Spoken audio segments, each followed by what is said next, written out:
yeah, I'll just kind of start with this. Fill us each morning with your constant love, so that we may sing and be glad all our life. I can't hear you, Matthew. You can't? No? Oh, wait, it should be on, right? I can't hear you. You can't hear. You have to Oh, okay. hold together.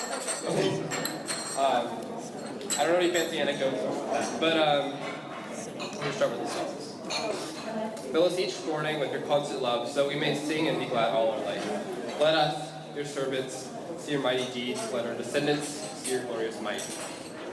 Lord our God, may your blessing be with us. Give us success in all we do. Psalm 90, 14 through 16. Whoever goes to the Lord for safety, whoever remains under the protection of the Almighty, can say to him, you are my defender and protector. You are my God, and in you I trust. Psalm 91, 1 through 2.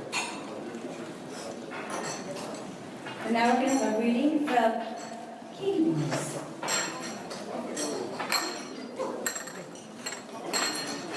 So I have a verse from Ecclesiastes.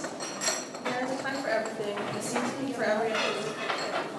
There is a time for everything, and a season for every activity under the heavens. A time to be born and a time to die. A time to plant and a time to uproot. A time to kill and a time to heal. A time to tear down and a time to build.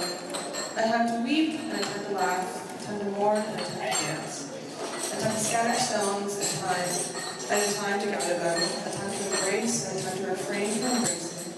A time to search and a time to give up. A time to keep and a time to throw away.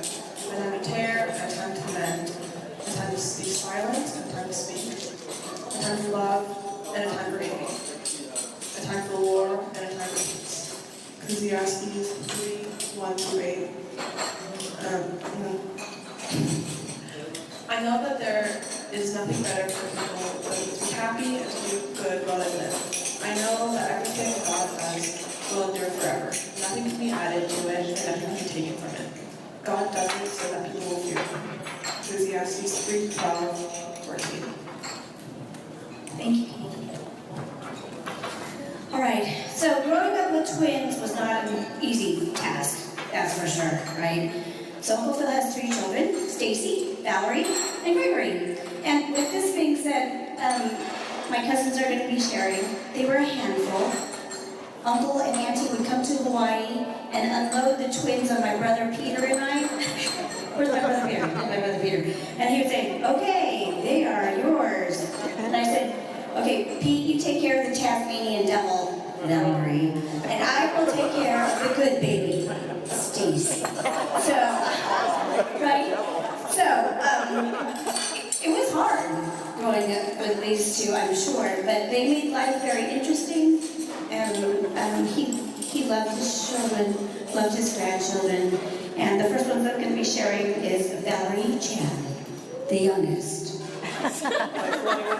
By a couple of minutes, but 21 minutes, but you would never guess that she was the youngest. Kind of bossy, but she's good.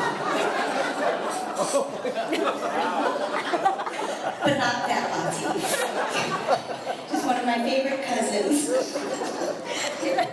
And I have another favorite cousin over there.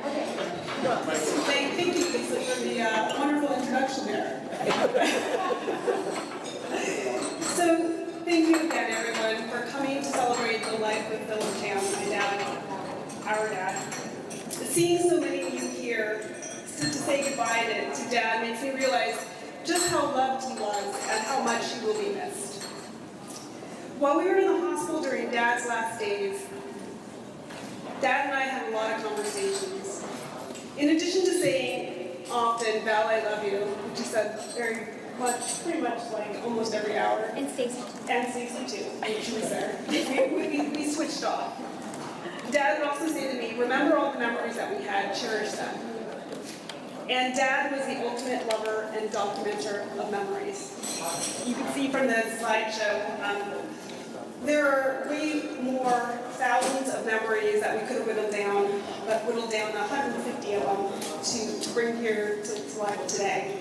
So, some of the earliest recollections of Dad are of him being ever so insistent and ever so fastidious in taking pictures. Lots of